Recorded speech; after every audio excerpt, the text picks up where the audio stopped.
Welcome, my dear students, to our Chapter 2, Part 1 video lecture from our 2-semester General Chemistry series. For the sake of fun, because I like fun, I wanted to share with you one of just a few hidden talents that I have, my ability to impersonate Sir Topham Hatt from the Thomas and Friends television show. Here's a quick clip. Hi, I'm Sir Topham Hatt, and I'm the director of the railway on the island of Sodor. I can remember back when the engines and characters were all new to the island and just getting to know each other. These are happy memories for all of us, and I'd like to share my viewpoint of this first Thomas and Friends story with you. In this story, Thomas learns an important lesson from Gordon not to tease the other engines. Let's start at the beginning. Now, here's the same clip with me narrating over the top. Hi, I'm Sir Topham Hatt, and I'm the director of the railway on the island of Sodor. I can remember back when this model windmill and painting of clouds were just being made. These are happy memories for all of us, and I'd like to ask this plastic boy with the bicycle to please stop hacking loogies at our engines. In this story, Thomas's conscience, Jiminy Cricket, helps him through a journey toward becoming a real boy. I don't remember it well because I was stoned at the time. Okay, that's enough of that. After today's lecture, you should be able to define the following terms from the periodic table, define neutrons, protons, and electrons, write chemical symbols for elements including isotopes, calculate elements' atomic weights from their relative isotopic abundances, and define empirical versus molecular formulas. Are you ready? Let's begin. But before we get started, I wanted to share with you a humorous chemistry cat of the day from quickmeme.com. Tell a potassium joke? Okay. Alright, let's continue. Today I'll be teaching you more about elements and the periodic table. Did you know, for example, that there are over 114 elements known? 83 are stable and found in nature, though many of these are very rare. 7 are found in nature, but are radioactive, and 24 or more are not naturally found on Earth. 2 or 3 of these might be found in stars. Now, elements can be organized according to their properties on a magical chart called the periodic table, which is found in the back of our class textbook. So here's what the periodic table looks like. Now, in spite of being somewhat unassuming in appearance, this table contains a wealth of information critical for understanding everything about the physical world around us. And this information took humankind many centuries of research to discover. Now, one thing I want to clarify is this. If we zoom in on this section of the periodic table, you'll note that going from elements 56 to 57, suddenly the periodic table moves down to this block located here. And then as we scroll across this row, we get to element number 70, and then number 71 goes back up over here. You'll see the same thing happens when we look at element 88. Moving to 89, we also go back down here. We then scroll across the row, get to element 102, and find that number 103 continues back over here. What the heck? I mean, what's going on? Well, as it turns out, this block section of the periodic table actually belongs here. The problem is that if we include this block section right here, which is called the F block, in the periodic table like we see on this slide, it makes the table really wide and kind of hard to see on a regular sheet of paper. So that's why the F block is usually drawn below everything else, as seen here. But you should remember that if we draw it out properly, the F block would actually appear as seen right here, even though it's typically drawn beneath the other blocks. You might ask then, well, why do we even separate the elements into blocks like this at all anyway? Why don't we just put them on the periodic table alphabetically or something? The reason is that these elements are all sorted on the periodic table in a very specific way according to their individual chemical properties. These other blocks, by the way, are called the S, D, and P blocks. But that's not really important right now. It will become very important during a later chapter. I did want to point out that the first row of the F block is called the lanthanides, and the second row is called the actinides. As I mentioned before, the typical textbook periodic table looks kind of boring, but it doesn't have to be this way. If you'd like to see a more exciting version of the periodic table, I recommend going to this link right here at periodictable.com, where we can see a really cool interactive periodic table that looks like this. As you can see, if you point at any one of the elements on this periodic table, it'll show you a photograph of what that element looks like in its natural state, and it will show some information about that element's history. And now for some neat periodic table vocabulary. As we look across the periodic table, it's important for you to remember that each column in the periodic table is called a group. Atoms that are in the same group or column as each other have similar properties. Similarly, each row in the periodic table is called a period. Now to something else. You'll notice that each element on the periodic table is assigned a number called an atomic number, which corresponds to which box it appears in on the table. Hydrogen's atomic number is 1, for example. Helium's is 2, lithium's is 3, and so forth.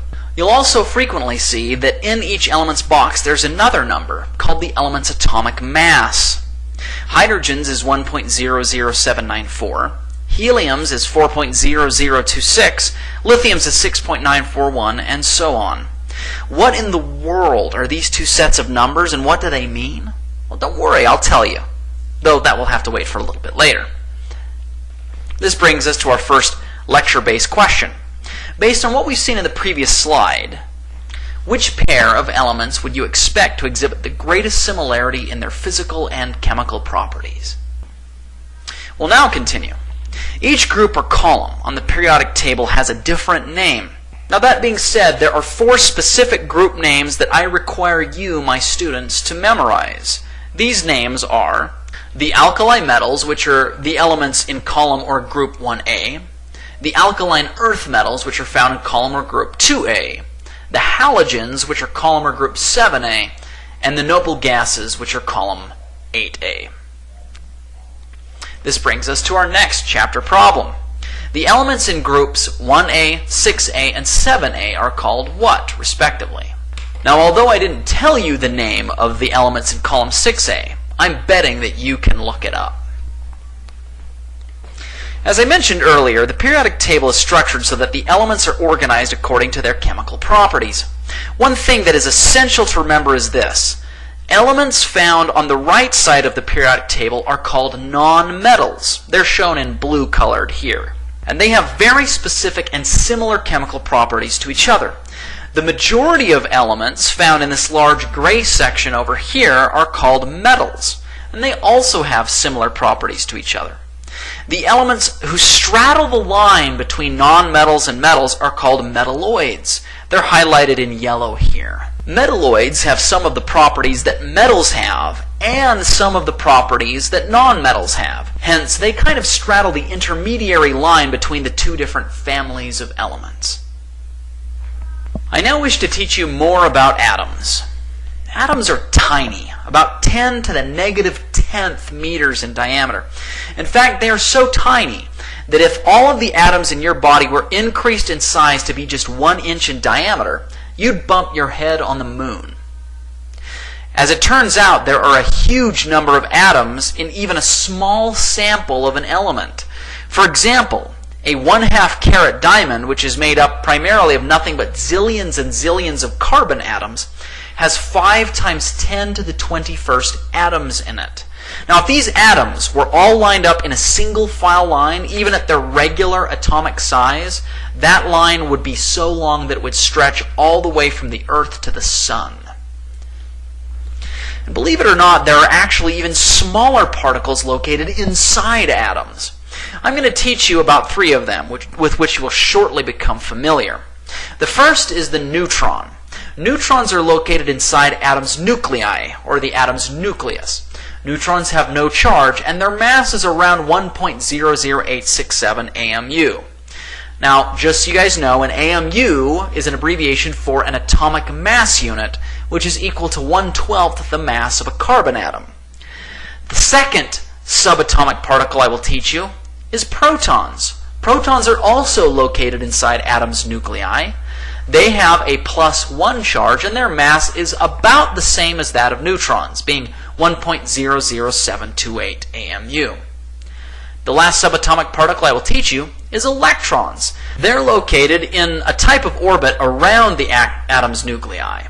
Their charge is -1, and their mass is very, very, very small. For simple mathematical purposes, we often discount the mass of electrons as if their masses were actually zero.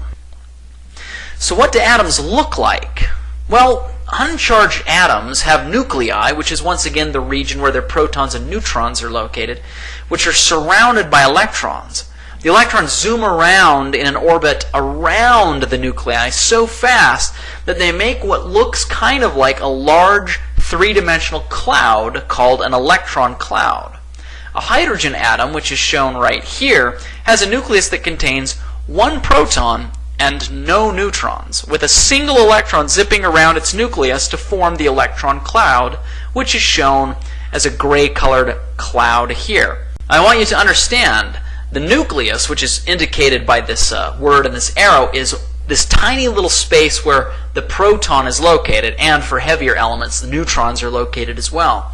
This huge cloud, which constitutes the vast majority of the volume of the atom, is basically comprised of a single electron that's shooting around in a three-dimensional sphere so quickly that it makes that type of shape. I want you to keep this in mind as we turn to additional topics. Which brings us to the subject of atomic, also called chemical symbols. You see, we use abbreviations called atomic symbols to describe elements. Here's the symbol for magnesium. Looking at the symbol, we should recognize that magnesium's atomic number, which appears as a subscript to the lower left of the atomic symbol, Mg, corresponds to the box in which magnesium appears on the periodic table. The atomic number is always the same for all elements with the same letter symbol. In other words, all magnesium atoms always have an atomic number of 12. Also, the atomic number is equal to the number of protons, so all magnesium atoms have 12 protons. The number of protons in a given element never changes. If, for example, I increased a magnesium atom's number of protons to 13, it would actually change the identity of that element to be that of element number 13, which is aluminum. So yes, you can change elements by adding or removing protons from them. However, it's just really hard. We'll talk about how this is done during our Chapter 21 coverage on nuclear chemistry next semester. So what in the world is a mass number? Well, simply put, an atom's mass number is essentially how much that atom weighs. When we look at our periodic table, the mass number is a superscript that appears in the upper left-hand corner next to the atomic symbol. In the case of most magnesium atoms, that mass number is 24, which is shown here. So once again, this is magnesium's atomic number, the number of protons that it has, which is 12. And this is magnesium's mass number, its weight, which for this particular magnesium atom is 24. Now, although an atom's atomic number, which is the same as its number of protons, can never change without changing the element, an atom's mass number can change without changing the element. Why? Because although you can't change the number of protons without changing the element, you can change the number of neutrons. And doing so doesn't change the identity of the element, it only changes the element's mass. Here's the formula for mass number. The mass number of any atom is equal to the number of its protons plus the number of its neutrons. By way of example, a magnesium atom has 12 protons and 12 neutrons. Thus, its mass is 24, because 12 plus 12 equals 24. But not all magnesium atoms weigh 24. Some weigh 23 and some weigh 25. How is that possible? Because different magnesium atoms can have different numbers of neutrons. So magnesium 25 atom has 12 protons and 13 neutrons, because 12 plus 13 is 25. While a magnesium 23 atom has 12 protons and 11 neutrons. So different atoms of the same element can have different numbers of neutrons? Absolutely. So why do some magnesium atoms have 13 neutrons while others have 12 and others have 11? The answer is isotopes. And what are isotopes? Simply put, they are atoms with the same atomic number but different masses. This happens when two otherwise identical atoms have different numbers of neutrons. For example, most carbon atoms have 6 neutrons. We call these carbon-12 or C12 atoms because they weigh about 12 AMU. That's because 6 neutrons plus 6 protons equals 12. Other carbon atoms, however, have 7 neutrons. These are called carbon-13 or C13 atoms because they weigh 13 AMU. We would say that carbon-12 and carbon-13 atoms are different isotopes of carbon. All of these, however, have the same atomic number, which is 6, and the same number of protons, which is 6. If we change the number of protons in a carbon atom to 7, for example, it would no longer be carbon. It would now be a nitrogen atom. I hope that makes sense. Let's take a look at some problems. From our problem set we read, there are blank electrons, blank protons, and blank neutrons in an atom of xenon-132. Now, if we remember the formula from slide 16 that I shared earlier, we'll recall that an atom's mass number equals its number of protons plus its number of neutrons. So how do we determine the number of neutrons? By subtracting the number of protons from the atom's mass. Hence, if I take 132 and I subtract 54 from it, that will give me the number of neutrons in this particular isotope of xenon. Here's another one. Which combination of protons, neutrons, and electrons is correct for the isotope of copper labeled copper-63? I personally believe that I've given you guys enough information to do this on your own. And here's another one. Which isotope has 45 neutrons? Remember, to determine the number of neutrons, we take the atom's mass and we subtract from it the number of protons. Good luck finding the correct answer. Now, as I've said before, carbon atoms that have just 6 protons and 6 neutrons have an atomic mass of 12, which is 6 plus 6. Most carbon atoms are of this type. Some carbon atoms, however, have 6 protons and 7 neutrons, which makes them weigh 13. These atoms are called carbon-13 atoms. An even fewer number of carbon atoms have 6 protons and 8 neutrons. These are called carbon-14 atoms. Why am I telling you all of this? Just because. No, seriously, I've got a real reason. You see, if you look at the periodic table, you'll see that the atomic mass listed for carbon isn't 12, 13, or 14. It's 12.0107. And where in the world did we come up with that number? Well, 12.0107 is a weighted average that takes into account the relative amounts and weights of how many carbon-12s, carbon-13s, and carbon-14s there are in the world, all squished into one specific number. This number is called the element's atomic weight. So to distinguish between the two, an atom's atomic mass is how much that specific individual atom weighs. But an element's atomic weight is how much all of the atoms of that element weigh on average, taking into account the individual percentages of each of that element's isotopes, such as carbon-12, carbon-13, and carbon-14. So if we're given the natural abundance percentage of different isotopes of an element, as well as each isotope's individual atomic mass, we can calculate the element's overall atomic weight. I'll show you how with the following problem. The element X has 3 naturally occurring isotopes. The masses in AMU and percent abundances of these isotopes are given in the table shown here. The average atomic mass of the element is blank AMU. So here's how we would do this problem. We would take 220.9, which corresponds to the atomic mass of this isotope, and multiply it by 0.7422. Now that is 74.22 divided by 100. We would then add to that 220.0, which is the mass of the second isotope, multiplied by 0.1278, the percentage of that isotope. We would then add to that 218.1, the mass of the last isotope, multiplied by 0.013.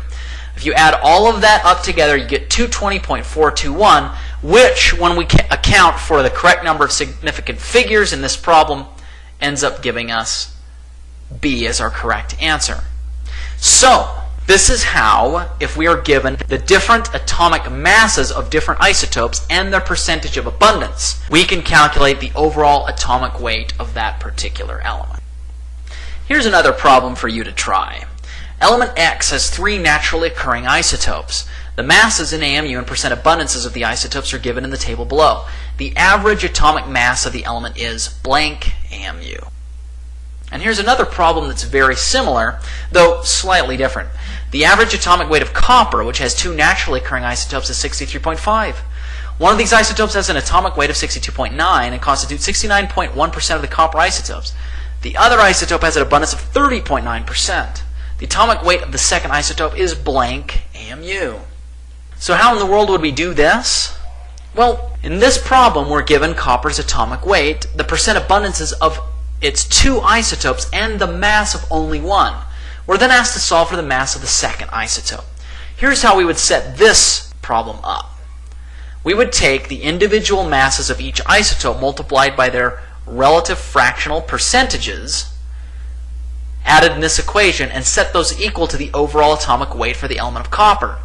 Now, because we don't know the individual atomic mass of one of those isotopes, we set it equal to X. Then all we have to do is solve for X. I'll go ahead and let you do this on your own.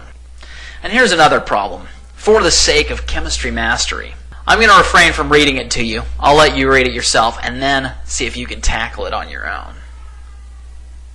We now arrive at our final subject, molecular and empirical formulas. For reasons that we won't learn until a much later chapter, chemists have devised different ways of reporting the number and types of atoms in a molecule. One way is called that molecule's molecular formula, and the other is called its empirical formula. Simply put, chemical formulas that show the actual numbers and names of all of the atoms in the actual molecule are called its molecular formula. Formulas that give only the relative ratios of each type of atom in the molecule are called its empirical formula. Let's take a closer look at that by checking out another problem. The empirical formula of a compound with molecules containing 12 carbon atoms, 14 hydrogen atoms, and 6 oxygen atoms is what? So how do we do this problem? Let's take a look. In this problem, we're told that each molecule of this particular compound contains 12 C's, 14 H's, and 6 O's.